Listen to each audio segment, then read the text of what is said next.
मित्रों नमस्कार, मैं शरदचंद्र गौड़।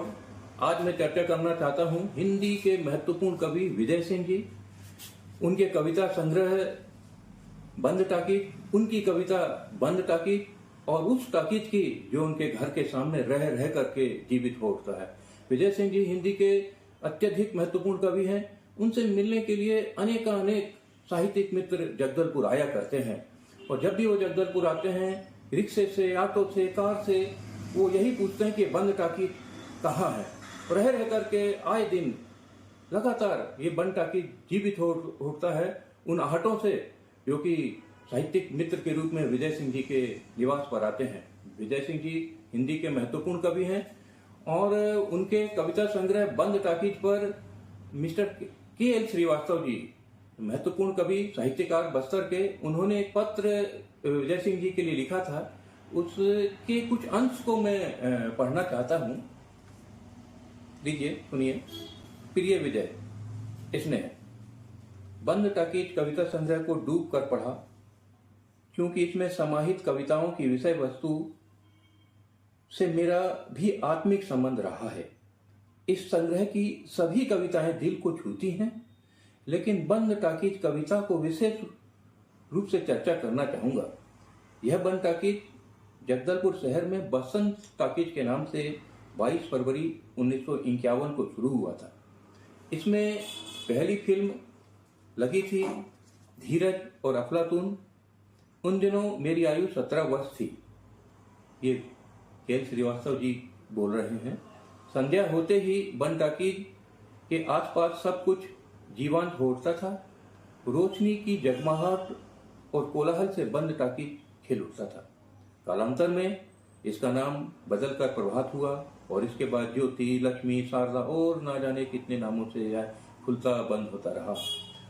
अब तो यह हमेशा के लिए बंद हो चुका है, लेकिन बंद टाकीज को अपने नाम और पते से जोड़कर तुमने इस बंद टाकीज को खोल कर रखा हुआ है।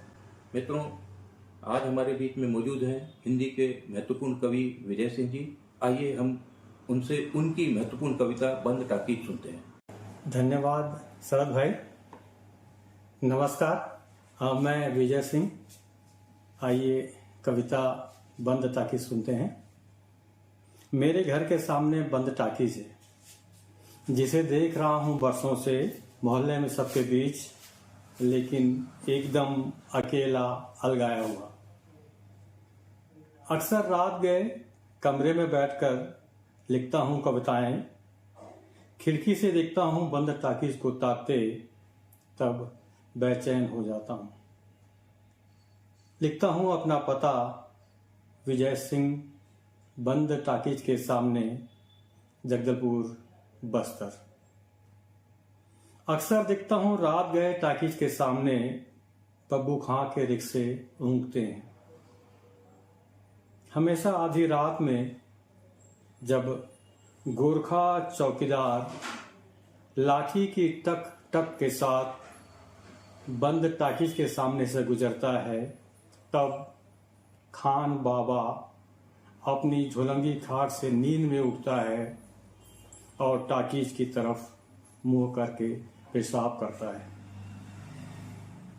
रात रात भर शहर की आवारा पशुएं टाकीज की दीवार के पास गोबर पेशाब कर सूरज उगने से पहले चल देते हैं उधर जिधर हरी हरी घास है। दिन के उजाले में मोहल्ले के बच्चे टाकीज के सिरहाने कंची पिट्ठू का खेल खेल कर हंसते रोते चले जाते हैं अपने अपने घर। टाकीज की खामोशी में रफीक मियां ताज कॉटन सेंटर वाले सिलते जाते हैं गुदड़िया गद्दे, धुनते जाते हैं रुई। टाकीज से चिपकी सड़क पर दौड़ती है दिन भर किस्म किस्म की गाड़ियां। गुजरते चलते हैं शहर के पुराने नए लोग, स्कूल जाते बच्चे, कॉलेज जाती खिलखिलाती लड़कियां, दफ्तर जाते बाबू साहब चपरासी, और यहीं से गुजरता है सामंत गली का सामंत मदहा। लेकिन टाकीज की ओर कोई नहीं देखता। बंद टाकीज का शहर से कोई रिश्ता है या नहीं ये मैं नहीं जानता, लेकिन मैं जानता हूँ बंद टाकीज आज भी शहर में है।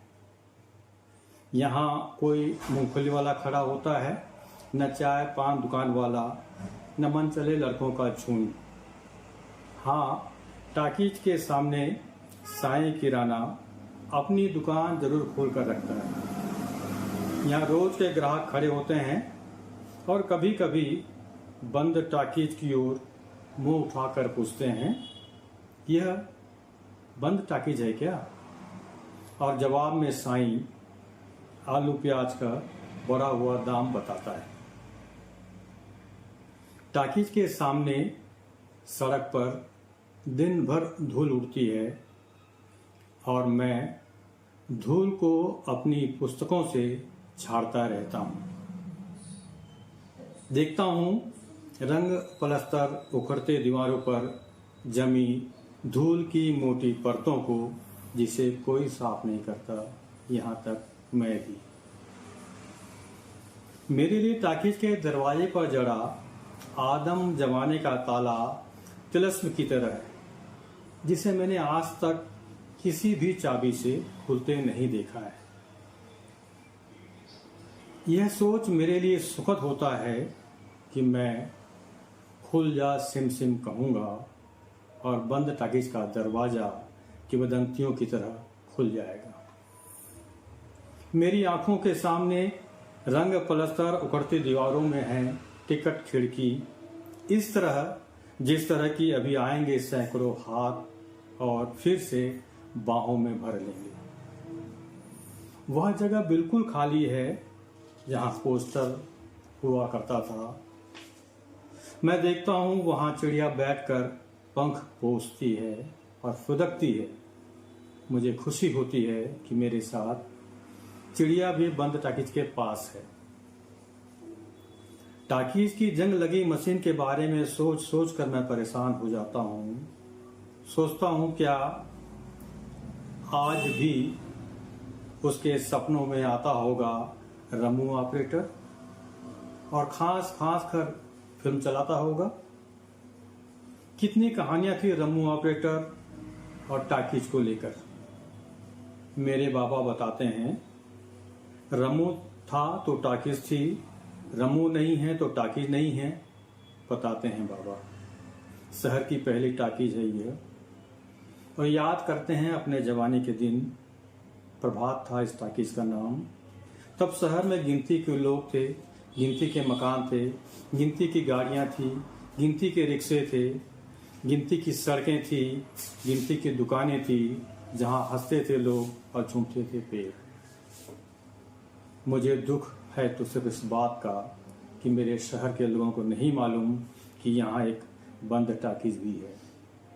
लेकिन मुझे खुशी इस बात की है कि मेरे पते में मेरे नाम के साथ लिखा जाता है बंद टाकीज। मेरे लिए हमेशा यह कौतूहल का विषय रहा है कि टाकीज के अंदर की खाली कुर्सियों में कौन बैठता होगा। वहां चूहे तो जरूर उछल कूद करते होंगे, मकड़ियां जाले बुन ठाट करती होंगी, दीवारों से चिपकी छिपकलियां क्या जानती हैं बाहरी दुनिया के बारे में, क्या सोचती हैं बाहरी दुनिया के बारे में। इतने सालों से रुके पंखे क्या एक जगह खड़े खड़े उब नहीं गए होंगे? क्या उनका मन पृथ्वी की तरह घूमने का नहीं करता होगा? सोचता हूं एक दिन दरवाजे में जड़े तिलस्मी ताले को तोड़कर घुस जाऊंगा टाकीज के अंदर और महसूस करूंगा इतने वर्षों के बाद आदमी का स्पर्श उसे कैसा सुख देता है। फिर पर्दे को छूऊंगा, क्या अब भी चेहरे उसमें हंसने रोने के साथ प्यार कर सकते हैं। फिर एक एक कर बैठूंगा धूल से लदी पड़ी कुर्सियों में। क्या महसूस करती हैं कुर्सियां इतने वर्षों के बाद आदमी को अपने पास पाकर। कुर्सियां खिल उठी हैं फूल की तरह, एकाएक चल पड़ेंगे वर्षों से रुके पंखे, झड़ जाएंगी दीवारों में जमी धूल की परतें, छुप जाएंगी मकड़ी और छिपकलियां, हंसने लगेंगे चूहे, उड़ने लगेगा दरवाजे पर लगा आदम जमाने का पुराना पर्दा। मैं देखूंगा आरती के साथ शुरू हो जाएगी वो फिल्म जो बरसों से बंद टाकीज में रुकी पड़ी है। धन्यवाद।